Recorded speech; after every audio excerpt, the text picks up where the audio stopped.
We're back. It's 2020, and this is our first podcast with Armando Bareno, the founder of Global Sports Streaming and Best in Boxing. I'm Courtney Perna, the host of GSS Presents Punch Drunk. Let's get right to it and see what's happening with the company.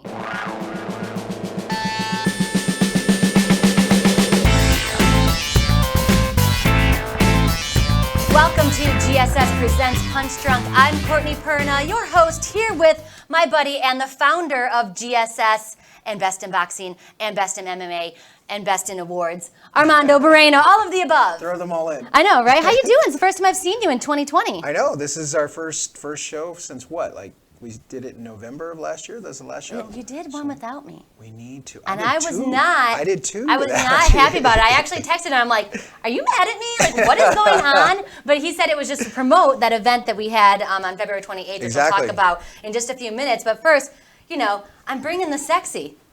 It's called Punch Drunk for a reason here. We've got Di Serono sponsoring this segment here. The thing about Di Serono, A, it smells really good. B, the color. Actually, it does. The color is sexy. And C, you can just drink it without any ice or anything. Cheers, my friend. Let's try this. This is how I get them loosened up so I can actually ask them the questions that I want to ask. Ooh, that's sweet. Don't you feel sexier? Don't you feel sexier? Thanks to my friend Paul Zahn for hooking us up with the Di Serono for this edition of Punch Drunk. All right. Now that you got that good burn going down right now. Actually, it wasn't a good. It wasn't. It was like burn. a good sweet. It was like a good good sweet burn. Yeah, it was way different than. It's actually really good. He was just talking about before this that he needs to get his energy up. I'm like, I've got the thing for you. Trust me.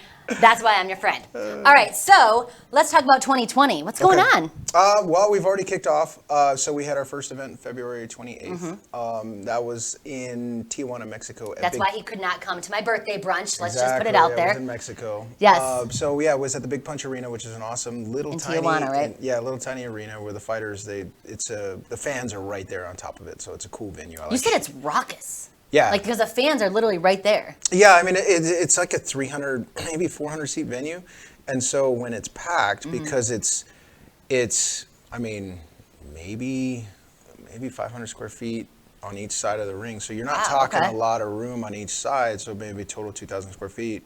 And so there's risers and they're all on top of the ring. Nice. So it's really cool. It's a really cool venue for fighters to fight, especially when they're first starting out. They kind of get that experience of having, screaming fans and know what that's like. They have a nice little runway that walks them right into the ring, which is a little different than, just walking a typical ring walk. Right. Because they're actually walking a runway. Yeah.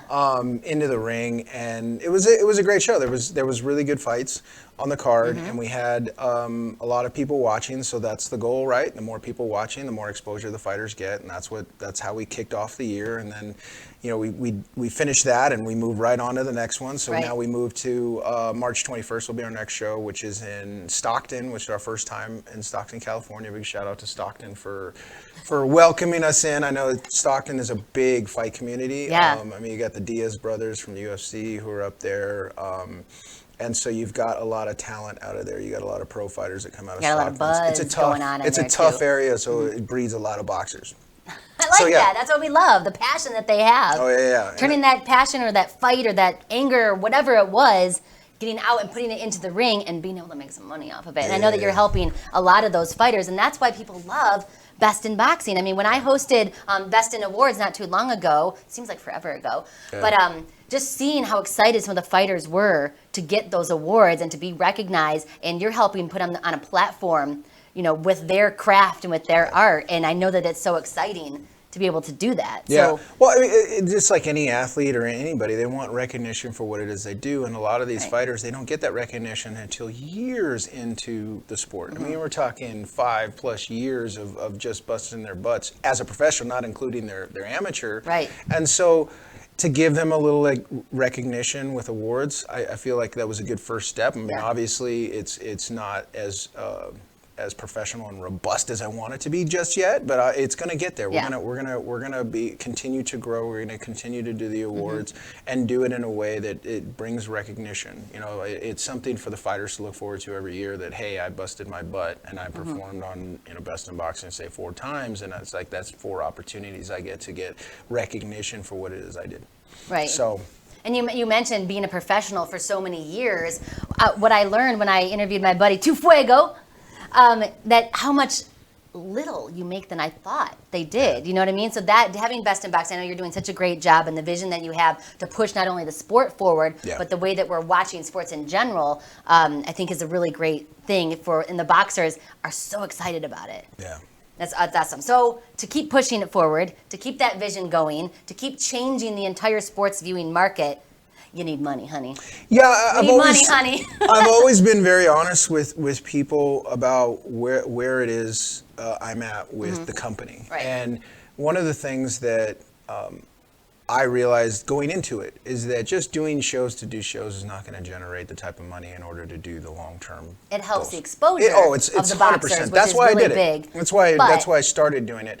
But I want a lot more exposure for the fighters, and in order to do that, we need venture capital. We need a lot more money. And it's not, a lot of people just see GSS as, hey, we're just a broadcaster that broadcasts online, but there's much more to it, much more in depth that we haven't released to the public in terms of the platform that we're building, and that's where the real money comes in, and that's where the real exposure comes in, because what we plan on introducing for the platform is stuff that has not been done or has not been seen yet in a sports in a sports platform that we're building. Yeah. So or a broadcasting platform for that matter. I mean, I've been working in TV for a couple decades. But that's the thing is that, I'm under some non-disclosures and I can't tell you his ideas, but I've seen the ideas. I've seen the rundowns. I've seen your vision, and it's so very exciting. And now just to get that push for funding, I just can't wait to see where this company goes. Oh yeah, and so 2020 is all about working on the funding. I mean, obviously we're going to continue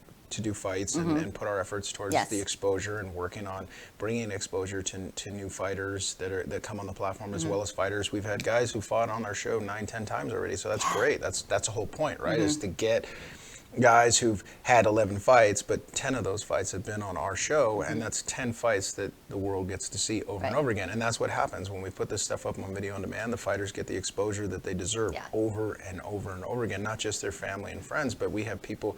I mean, it's hilarious when we get people in the chats on YouTube and Facebook, and they're from Australia, they're from that is Philippines. cool. That is it's cool. Really yeah. cool. They're like, oh, okay, some kid who's from San Diego, he's fighting in Mexico. Some other guy in the Philippines is watching his fight and commenting, oh, he looks good. Really can follow his career. Just whatever they're saying, whether it's positive or negative, they're still getting their name out there. They're being seen, and that's the whole point. I mean, we had Floyd Mayweather Jr., his brother was on our show, and that was in 2015. He was on the show, and his video, just because obviously name recognition, of course, has had hundreds of thousands of views, and he's never fought since. But at the same time, we have Floyd Mayweather's brother. Yeah, that's great. And that's just a small example of the exposure that they get, because people keep on watching that. I mean, people watch that on a daily basis. Right. His brother fight. And it's not just the exposure for the fighters themselves, but I think that for the fans, I mean, you've said it from a long time, there's so many fights, really good fights, that are on the undercards or way down that aren't broadcast on regular TV that people don't get to see. These are great fights. So for the fans, this is great for us too, because you're showing us boxers that we didn't know about. You're showing us fights that are great that we would have never seen before. So on both ends, I think it's a win-win. Yeah, definitely. The fans enjoy it. Those who are boxing heads, they love the fact that they just want to watch fights. And at the lower levels of the sport, the guys who are just starting out, a lot of times they don't know who they're stepping in the ring with. They're just getting in there because, hey, it's just an opponent. I'm trying to build my record. But a lot of times they end up being a lot more fun, the fights, because it's just like two guys going at it, trying to make a name for themselves. Yeah. And so there's Learn as you go. there's none of the posturing that happens at the higher levels where, the fans want to see a fight, but the fighters don't want to make the fight happen. If they did, then the fight would happen. Yeah. And so at the lower levels, is that they step in the ring, they got to fight whoever they've been matched up against. That's awesome. No negotiating. It's like, that's who you're fighting, because the promoters and their managers and their trainers are out there matchmaking for them to pick fights that are going to help them develop. And that's what's cool about it, is you get to see the developmental stages. You get to see a guy who's not good at cutting off the ring, so his trainer and his manager throw him in there with the guy that moves around a lot, so he can learn how to cut off the ring. And you're seeing that development. And then so you watch him in fight number 2, and then fight number 12, you're like, oh wow, he totally improved. He can technique, change the technique, and you can see that development, which is something where you can't go back and watch, Julio Cesar Chavez. Can't go back and watch his early fights. You can't go back and watch some of the old timers that you would love to be able to see their development, but you can't. But now you can. It's a great thing for young fighters too. People just getting into it and learning the techniques and seeing the change in their favor. Like you said, we normally see them when they're already good, when they're already professional fighters. So that's great. Are we allowed to talk about things possibly overseas? Are we allowed to say that? Yeah. Am I allowed to say that? Like I said, I'm under some non-disclosures here. These are relationships that we already have, so I'm not worried about it. But it's coming from the promotional side. So we're looking at one promoter. He's looking to do a fight in London. So we possibly could go over to London and do a broadcast from over there. Another fighter's looking to do one in Dallas. So we would possibly go to Dallas. So we're looking to go. Majority of our fights have been in Mexico, just because of the cost. It's so much cheaper. But now that we're starting to expand a little bit, now we're moving to Stockton. We could possibly go to London, possibly have fights in Dallas. So we're looking to expand. There's a promoter up in Oregon that we've been talking to, as well as going deeper into Mexico. Do fights all over Mexico as well, because it's a hotbed of boxing and it's the number 2 sport there. So why not take advantage of that? That's fantastic. Do you need a podcast host? Because I have podcasts. Will travel. I'm just saying. I have no problem going to London. We'll do podcasts from London. Well, that's really cool. Congratulations on that, Fred. Pause if you're just listening to the audio. That was for a sip of Di Serono. It's so good, right? You drank almost all of yours. I did, actually. Okay, all right. Well, it goes down smooth. Like, you do not leave that out for a kid to get a hold of. No, because you know what happened last time? I left it at his house, and then all of a sudden it's empty. How did that happen? That wasn't me. Okay. So well, now you're going to take this with me. you. This is just for set. Yeah. But sometimes we get into it, and we might just drink a lot of it on the set too. Yeah. So to finish out with this, it's just for me, like 2020, just to emphasize, is really about achieving venture capital funding. And the reason I have to go over venture capital, because I've tried all kinds of different routes, is that I need not only venture capital offers the financing, which is the obvious, they offer the support necessary in order to build. So I have a lot of people on my phone and people that I could reach out to, very highly skilled people that I want to bring into the business when we have the financing to bring them into the business. But the beauty of venture capital is that they basically take your idea, take who you are, and surround you with the talent necessary in order to build. So those spots where I don't have the proper people in those positions or in mind for those positions, they can slot those positions to be able to make they're investing. Yeah, I was going to say, they're putting up the money, so they want to make sure you have the right people. They're investing in me, they're investing in the idea, and they want to make sure that it's successful. So to have a team of people all with the same goal of making this a successful venture, that's important. I really see the pluses more than the minuses, because I've had a lot of people, oh no, they're going to take all your money. Just the fear mongering where the people have, oh no, they're going to take all your money. I was like, you know what? Honestly, if this reaches a full potential, they can have a big portion of it. I don't care. It's about what we're going to do in terms.